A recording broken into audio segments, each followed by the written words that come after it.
영어의 봄을 뜻하는 렌트라고 하는 단어가 있습니다. 이 단어는 동시에 사순절이라고 하는 의미도 함께 갖고 있습니다.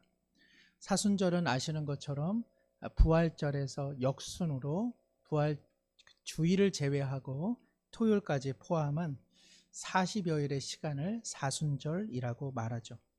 사순절의 시작은 수요일인데 이 수요일을 전통적으로 제의 수요일이라고 말합니다. 여기 제라고 하는 것은 나무 같은 것을 태운 그 제를 말하는데 그 제를 얼굴, 이마에 바르는 것이죠.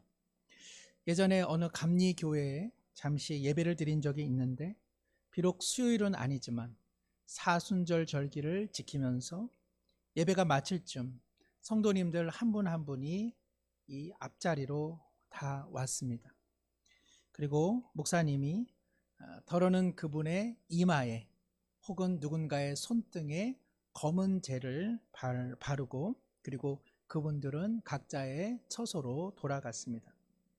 재를 바른다라고 하는 것, 그것은 자신이 죄인임을 고백하는 일이요, 그리스도의 은혜로만 검은 재와 같은 인생이 보혈로 깨끗하게 됩니다 하는 자기 고백의 시간이었습니다. 제 마음에는 손등이 아닌 이마에 묻혀서 나가시는 분이 과연 끝까지 이마에 묻은 재를 닦고 가지 않고 집에 가실까? 이것이 잠옷 흥미로워서 한 분의 뒷모습을 따라갔습니다. 안타깝게도 그분과 동선이 달라서 제가 마지막까지 그분의 이마를 확인할 수는 없었지만 다른 분은 손등에 묻히는 그 재를 그래도 이마에 묻히고 정거장까지 가시는 그분의 뒷모습을 보면서 신앙적인 결연의 표지가 아닐까 하는 생각을 가졌습니다. 저도 오늘 제를 좀 준비할까 싶었는데 걱정은 마시고 저희 교단, 저희 교파는 제의 수요일을 지키지 않기 때문에 제가 수검댕이를 발라드리지는 않도록 하겠습니다. 성도님들은 카니발이라고 하는 이름을 많이 들어보셨을 것입니다. 카니발 하면 뭐가 제일 생각나십니까? 기아 자동차.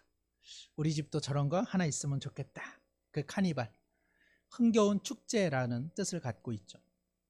그러나 이 카니발의 어원적인 뜻은 카니스라고 하는 고기, 그리고 발레라고 하는 안녕, 작별 인사의 합성어입니다. 카니발, 카니스 발레, 즉 고기여 이젠 안녕, 그것이 바로 카니발의 뜻입니다. 왜 고기를 좋아하는데 구태여 고기와 작별을 고하는가? 이것은 사순절과 연관이 있습니다. 사순절을 지키기 전에 야채와 달걀, 그저 생선만 먹게 되는 40여일의 고행의 시간을 보내기 전에 기독교 전통에서는 고기를 열심히 먹어놓자. 고기, 너와 이제 이별하게 될 터이니 그 석별의 정을 나누기 전에 내 고기를 실컷 먹어두겠다. 그것이 바로 카니발이게 된 것이죠. 그러나 이것이 사순절의 절기적 의미도 왜곡시켜 버렸고 사순절 절기 전에 딥다 먹는 이러한 사육제, 즉 카니발의 이러한 흥겨움도 전혀 기독교 전통과는 맞지 않아서 일부 종교 개혁가들은 카니발은 말할 것도 없고 사순절도 지키지 않게 된 것입니다. 중요한 것은 이것이죠. 사순절을 지킨다 하여 더 거룩한 교단, 교파도 아니요, 사순절을 지키지 않는다 하여 더 거룩한 교단도 교파도 아닙니다. 이러한 것들은 다 선택입니다. 신앙생활 하다 보면 선택인 문제를 신앙의 본질로 여기는 때가 있고 신앙의 본질인데 선택으로 여기는 때가 참으로 많이 있는 것이죠. 오늘 본문은 요한복음 12장, 요한복음 전체 21장에서는 중간 정도에 해당됩니다. 12장 1절에 6월절 엿새 전에 이런 말이 나옵니다. 6월절 엿새 전이라고 하는 것은 예수님께서 십자가에 달리시기 6일 전의 이야기입니다 라는 뜻입니다. 요한복음의 12장, 아직 전체로 나갈 내용이 많은데 요한 사도는 요한복음 12장부터 예수님의 6일간의 고난과 십자가의 행렬에 집중하고 있습니다. 이것은 요한만이 아니라 마태, 마가, 그리고 누가, 예수님과 함께 시간을 보냈던 대다수의 제자들도 같은 분량으로 예수 그리스도의 십자가의 고난과 죽으심을 면밀히 기록하고 있습니다. 이것은 무엇을 의미합니까? 우리가 맡는 신앙, 우리가 믿는 성경의 가장 중요함은 바로 예수 그리스도의 죽으심, 예수 그리스도의 순환에 초점이 맞추어져 있다는 것입니다. 성경의 모든 창끝은 결국 예수 그리스도의 십자가의 죽으심에 맞추어져 있습니다. 앞서 송태근 목사님 하신 여러 말 중에 제 마음에 깊은 공감과 울림이 되는 말은, 교회에 결국 남아야 될 것 하나는 예수 그리스도의 십자가 은혜만이다. 저는 그것이 큰 울림이 됩니다. 사랑하는 성도 여러분, 많은 것을 선택할 수 있습니다. 그러나 본질은 예수 그리스도의 십자가 은혜만입니다. 예수 그리스도의 십자가의 은혜만이 남으면 다 할 수 있는 것입니다. 다 할 수 있지만 예수 그리스도의 십자가의 은혜가 남지 않으면 그것은 생각해 볼 이야기가 되는 것이죠. 2011년 12월 24일에 한 일간지에 다음과 같은 감동적인 이야기가 실렸습니다. 미국 아이다호주에 제니 레이크라고 하는 여성이 병원에서 검진을 받았는데 뇌종양 3기였습니다. 그런데 동시에 그녀는 자신이 홀몸이 아니라는 사실도 알게 된 것이죠. 남편과 고민에 빠졌습니다. 뇌종양 치료를 받으면 몸속의 태아가 위험하고, 태아를 살리기 위해서는 여인은 항암 치료를 받지 않아야 했기 때문에 그러합니다. 아기를 살리기 위해 제니 레이크는 기꺼이 항암 치료를 거절했습니다. 그녀는 눈앞에 다가오는 죽음, 그 죽음을 피할 길이 없음에도 불구하고 생명을 지키기 위해 자신의 목숨을 내놓기로 결정한 것입니다. 항암 치료를 거부하고 9달 동안 몸속에 암과 사투하며 결국 건강한 아이를 낳았습니다. 제니 레이크는 그 아기를 보며 말했습니다. 나는 해냈어. 내가 해야 될 일을 한 것뿐이야. 아기만 안전하면 다른 거는 다 괜찮아. 그리고 사랑하는 아들을 품에 안은 지 12일 만에 숨을 거두게 되었습니다. 건강하게 커가는 이 아이의 인생에 있어서 어머니에 대한 기억 중에 가장 중요한 기억은 무엇이겠습니까? 어머니의 어린 시절, 어머니의 성장의 시절, 그것도 다 의미가 있겠지만 결국 이 엄마가 10개월 동안 이 아이를 몸에 두고 버렸던 사투의 시간들, 그리고 출산이 임박할 때에도 아기를 생각했던 그 마음들, 출산 이후에 사랑하는 아들을 바라보며 축복했던 말들, 함께하지 못하는 엄마로서의 미안한 마음들, 그 말들, 그것이야말로 커가는 아이에게는 가장 중요한 삶의 자산이 되지 않았겠습니까? 사랑하는 성도 여러분, 성경에 대해 많이 몰라도 됩니다. 또 하나님에 대해 많이 몰라도 됩니다. 가장 중요한 것은 예수 그리스도의 죽으심이, 그 사건이 나에게 어떠한 의미가 있는지를 끊임없이 되물어 보는 것입니다. 예수 그리스도의 죽으심에 대한 자기의 신앙 고백이 없다면, 자기의 진정한 표현이 없다면 그것은 하나님과 아무런 관계가 없다는 사실을 증명하기 때문에 그러합니다. 예수님을 만났고 예수님을 경험했던 제자들이 예수님에 대해 적을 내용은 무수히 많았습니다. 그러나 많은 부분 제자들은 그것을 다 내려놓고 상당 부분을 예수 그리스도의 십자가 죽으심에 초점을 맞춘 뜻은 바로 이것입니다. 사랑하는 성도 여러분, 지금이라도 늦지 않았습니다. 그저 누가 믿었고, 그저 아내가 믿었고, 그저 부모님이 믿었고, 그저 남편이 믿었고, 애들이 믿어서 신앙생활 하는 것은 하나님과는 전혀 무관한 일입니다. 하나님 앞에, 십자가 앞에 자기 고백이 있어야 합니다. 그리스도의 십자가 그늘 밑에 나는 과연 죄인임을 인정하는가? 예수 그리스도 하나님의 아들의 죽으심 외에는 하나님께 갈 수 없는 죄인임을 진정 고백하고 있는가? 마음으로 주님을 진정 영접하고 자기 입술로 골방에서 고백할 때 진정 그는 하나님과 자녀로서의 관계가 맺어지는 것입니다. 오늘 우리 김민아 성도님께서 세례를 받게 되십니다. 앞서 세례 문답 또 이전의 신앙생활을 통해서 우리 사랑하는 김민아 성도님에게 예수 그리스도가 구주가 되어 그 주님만을 믿고 따르는 거룩한 고백이 있음에 다시 한번 축복합니다. 아주 오래전 일이지만 1906년 평양 대부흥의 진원지인 장대현 교회에서 저녁 집회 때 있었던 일입니다. 사경회 셋째 날에 박은덕이라고 하는 당시로 말하면 순포, 오늘날로 이야기하면 경찰, 이 박은덕이라고 하는 자가 몰래 잠입해서 이 말씀 사경회 시간을 가졌습니다. 은혜 받으려고 그가 온 것 아닙니다. 하도 사람들이 자기 죄를 고백한다고 하니 이 교회에서 죄를 고백하는 사람들의 뒷조사를 취하여서 자신의 실적을 올리려고 했던 것이죠.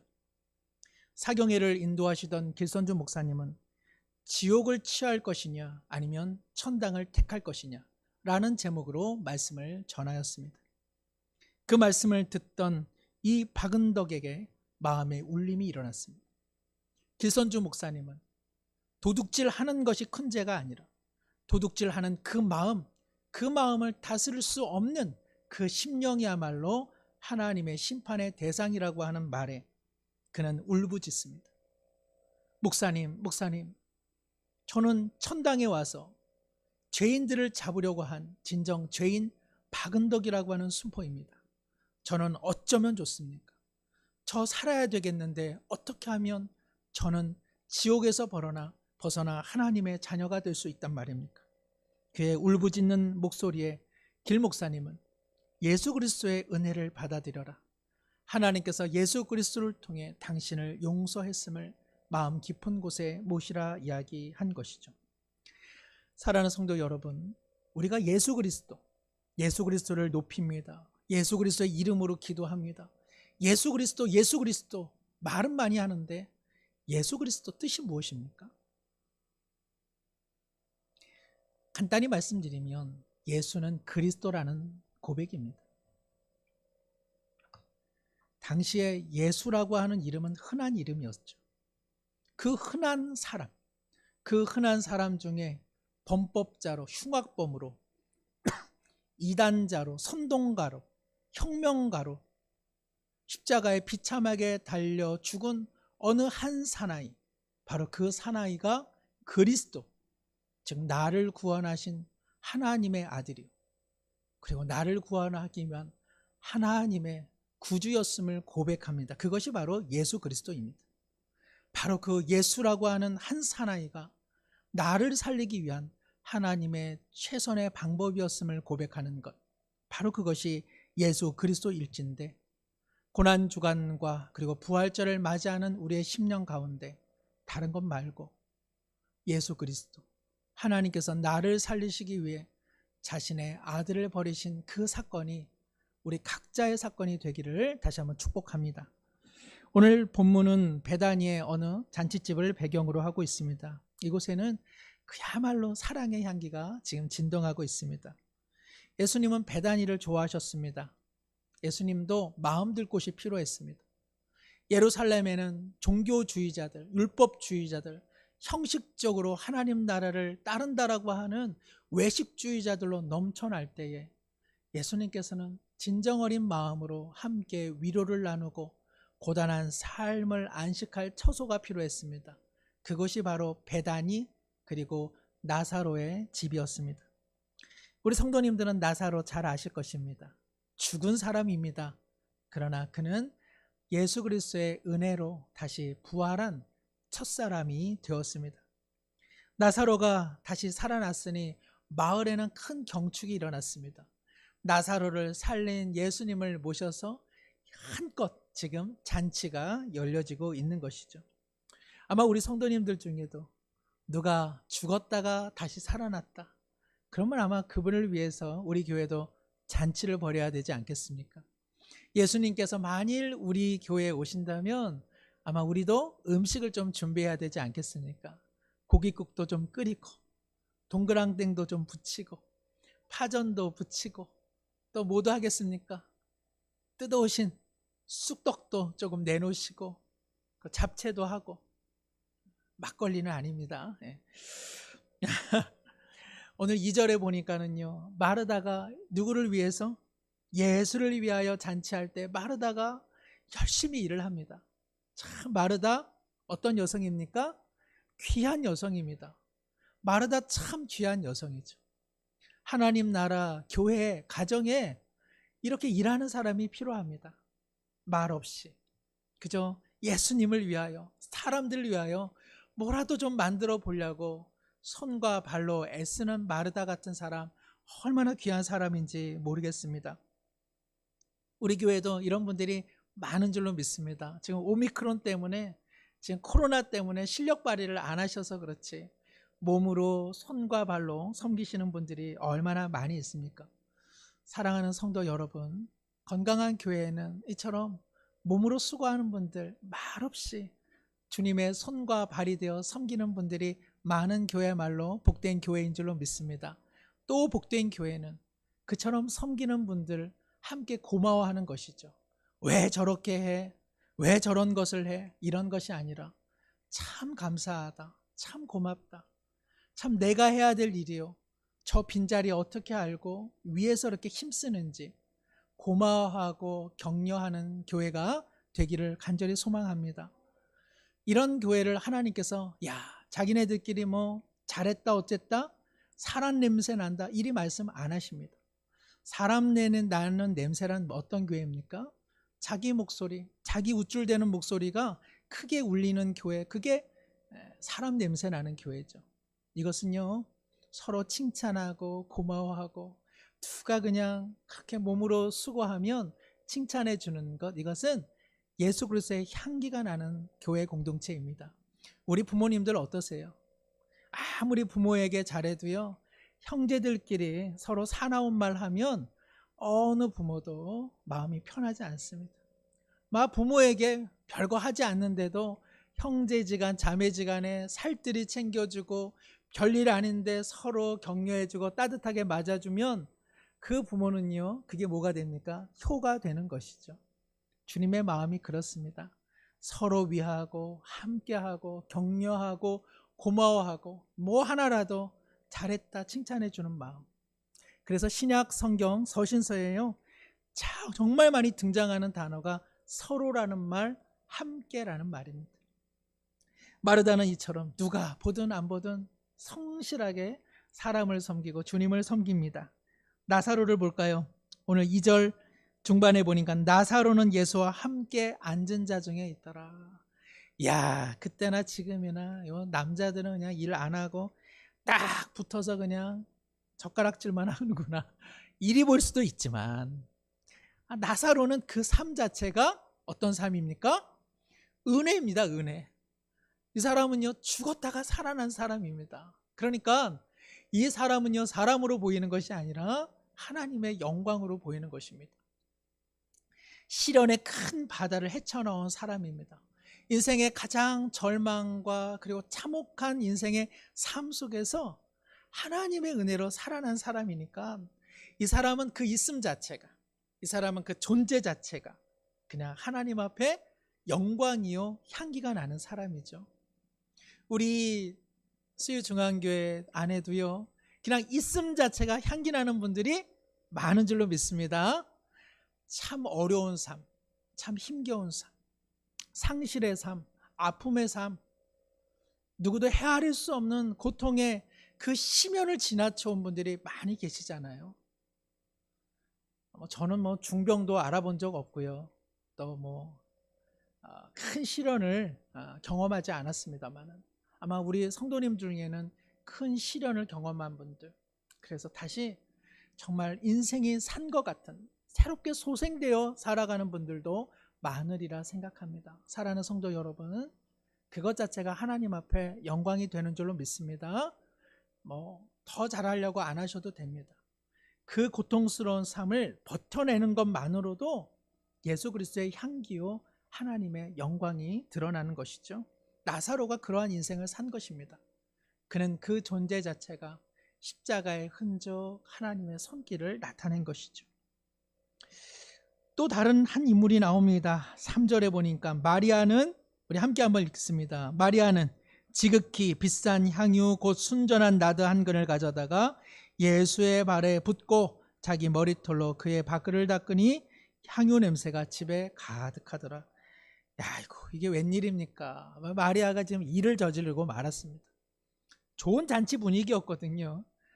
그런데 갑자기 자신의 향유를 가져다가 그것을 깨트려서 예수 그리스도의 발 아래 지금 붓고 있습니다. 여기 마리아는 우리가 착각하지 않으실 이름으로 막달라 마리아가 아닙니다. 아마 우리 찬송가에도 이 향유 옥합을 깨뜨린 여인을 막달라 마리아로, 그리고 우리가 은연중에 막달라 마리아로 생각하는 경향이 있습니다. 그러나 성경에서는 막달라 마리아라고 나오지를 않습니다. 베다니의 마리아입니다. 그리고 바로 이 여인은 나사로의 동생 마리아입니다. 어쨌든 이 마리아의 이 섬김이 너무 파격적입니다. 당시나 지금이나 가부장적 사회 문화 속에서 여인이 잔치상의 중앙에서, 더군다나 주인공이라고 할 수 있는 예수님의 발 아래 이 향유 옥합을 깨트려 드린다는 것, 이것은 너무나 파격적이라서 모든 사람들은 당황했을 것입니다. 그때 5절에 보니까 가룟 유다가 이 향유를 어찌하여 300데나리온에 팔아 가난한 자들에게 주지 않느냐. 야, 이 여인이 하는 짓을 보고 봐라. 저 비싼 향유를, 그것을 예수님에게 가져다 주면 어련히 우리 재정부장님 최동열 장로님께서 귀하게 다 상의해서 쓸 터인데 이 무슨 짓을 하느냐 하면서 책망하고 있습니다. 300데나리온 정도 되는 것 같습니다. 이 한 데나리온이 하루 품삯, 우리 식으로 하면 한 10만 원 정도로 계산해 볼까요? 그러면은 300데나리온이면 한 3천만 원 되는 거니까 어마어마한 가치를 가진 향유였습니다. 그러나 생각해 보니 주님 앞에 이렇게 드리는 이 따스한 향기의 진동 앞에서 가룟 유다의 이러한 평가, 이러한 고백은 얼마나 찬물입니까? 때때로 우리 주변에 참 이런 사람 있으면 일할 맛이 안 나죠. 뭔가 조금 드리고 뭔가 열심히 하는데 원론적인 이야기, 명분론적인 이야기를 하면 때때로는 참 일할 맛이 나지 않을 때가 있습니다.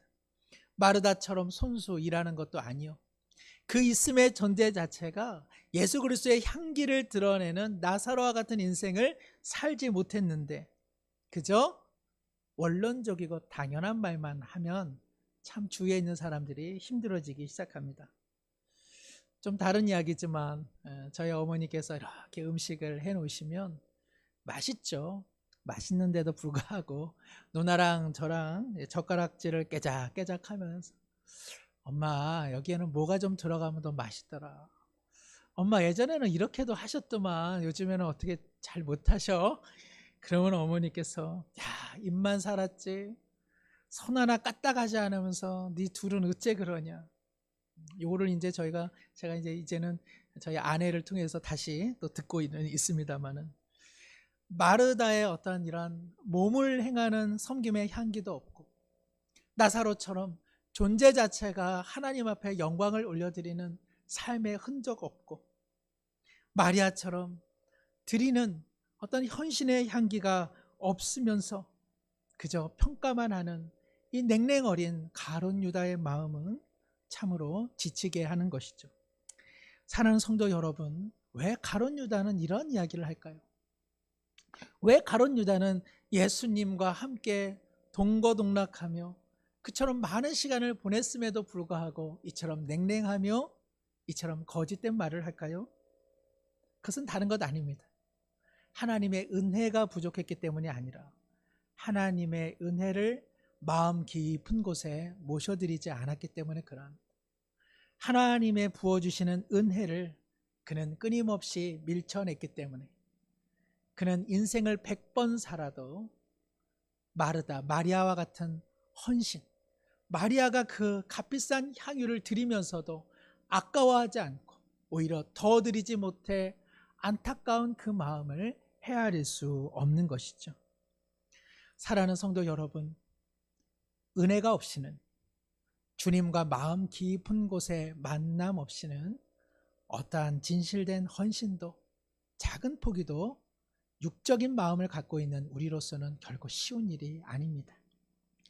합정동 100주년 기념교회를 오랫동안 섬기셨던 이재철 목사님의 어떤 한 성도분의 간증을 들은 적이 있습니다. 팔자걸음으로 걷는 대단한 깡패 같은 사람을 이제 신랑으로 맞아들이는 이 신부가 참 안 돼 보여 이제 주례를 하게 되시는데요. 그런데 그것이 계기가 되어서 이 깡패 같은 신랑이 교회를 출석했습니다. 얼마가 지났을까요? 어느 날 이재철 목사님 문을 두드려서 들어옵니다. 어떤 일로 오셨습니까? 목사님, 저 이제 깡패 생활 접어야겠습니다. 배운 것 없어서 아버지가 하던 방앗간 제가 운영하고자 하는데 하나 참 고민인 것이 이제 제가 밤업소 관리하면서 이 사람 저 사람에게 돈 빌려준 것이 있는 까닭에 받아내려면 2, 3년이 걸린다는 것이죠.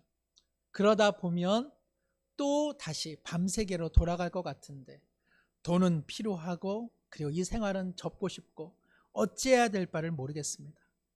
이 목사님이 그에게 말했습니다. 내일부터 당장 새벽 기도에 나오십시오. 하나님께 매달리십시오.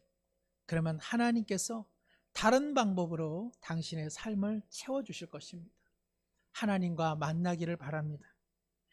다음날 새벽 기도에 이 형제가 나오기 시작합니다. 그리고 얼마의 시간이 됐을 때 다시 이 목사님을 찾아와 말합니다. 목사님, 저 그거 다 포기하랍니다. 그리고 저 고향으로 내려가 방앗간 생활하면서 지내겠습니다. 사랑하는 성도 여러분, 사랑하면 낭비합니다. 왜 가족에게, 왜 자녀에게 낭비합니까? 왜 연애 시절에 남편, 아내, 그분에게 허투루 그렇게 돈을 많이 쓰셨습니까? 사랑하기 때문에 그랬습니다. 사랑하면 낭비합니다. 사랑하지 않으면 절대로 낭비하지 않는 것이 우리의 마음입니다. 하나님은 어떠한 분이십니까? 하나님은 낭비하시는 분입니다. 하나님은 왜 낭비하실까요? 우리를 사랑하시기 때문에 낭비하십니다. 여인의 향유 300데나리온, 그 뭐가 대단합니까? 하나님께서 우리를 향한 낭비는 자신이라고 할 수 있는 자신의 아들의 몸을 깨뜨려 우리에게 피와 살을 주신 낭비입니다. 아들의 피로 우리를 살리시는 하나님의 그 낭비 때문에 우리가 살아가고 있으니 아무리 생각해도 하나님의 이 낭비는 우리의 모습을 비춰보건대 너무 과한 것은 아닌가 생각하게 됩니다. 저는 설교를 준비하면서 가룟 유다가 제게 이렇게 말하더라고요. 야, 그 사랑을 다른 사람에게 주었으면 우리 하나님 더 큰 영광 받았을 것을 너 같은 자에게 주다니 참 하나님도 낭비하신다. 야, 가룟 유다가 이렇게 말하는데 말이 맞으니까 맞는 말인데 야속하게 들렸습니다. 그래서 제가 한마디 해줬어요. 맞다. 근데 그거 네가 나한테 주는 거냐? 하나님께서 내게 주신다는데 네가 뭔데 상관하냐? 낭비 같은 그 사랑 받아도 내가 받는 사랑이다. 나는 그 은혜 없이는 못 사니까 나 그 사랑 받는다. 이렇게 제가 대꾸했습니다. 그럼에도 불구하고요, 하나님은 낭비하신다 하는 생각을 지울 수 없었습니다. 하나님께서 나 같은 자에게 이렇게 낭비하시는데 나는 하나님을 위해 얼마나 낭비하며 살아가고 있는가. 신앙생활 하면서도 참 계산하면서 신앙생활 한다. 이 마음을 떨쳐버리기가 어려웠습니다. 사랑하는 성도 여러분, 인생을 살면서 내 인생 헛되이 살았다. 에너지와 돈과 그리고 많은 물질을 얼마나 낭비하면서 어떻게 살았는가 스스로 지난 세월 반추하면서 후회들 많이 하시죠. 그러나 하나님을 위해서 기꺼이 낭비하며 살아가셨습니까? 하나님을 위해 하나님을 향해 낭비하지 못해서 오히려 후회하시며 마음 아파한 적이 있습니까? 하나님과 예수 그리스도의 그 낭비하시는 은혜 앞에서 내 신앙은 너무 계산적이고 내 신앙은 너무 원론적이라 하나님의 마음 아프게 한 것, 이로 인해서 스스로 통회하며 자복한 적이 있습니까? 사랑하는 성도 여러분, 고난주간과 그리고 부활절을 앞두어 우리 모두 하나님과 예수 그리스도의 은혜의 낭비를 깊이 묵상하기를 소망합니다. 그 은혜 없이는 우리는 하나님 앞에 낭비할 수 없습니다.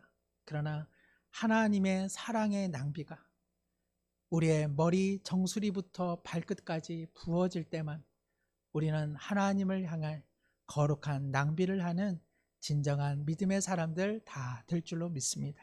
기도합니다. 하나님 아버지, 사랑을 낭비하시는 하나님 앞에 결코 낭비하지 않는 우리의 무감각과 계산적 신앙을 용서하여 주옵소서. 사랑하면 낭비하나니 고난주간과 부활절을 관통하는 세봄, 하나님을 향한 사랑이 회복되어 하나님께 드려지는 거룩한 낭비의 삶을 살게 하소서. 만물의 초록잎이 돋아나듯 우리의 신앙에도 예수 그리스도를 향한 사랑의 새 잎들이 돋아나도록 은혜 내려 주옵소서. 예수님의 이름으로 기도드리옵나이다. 아멘.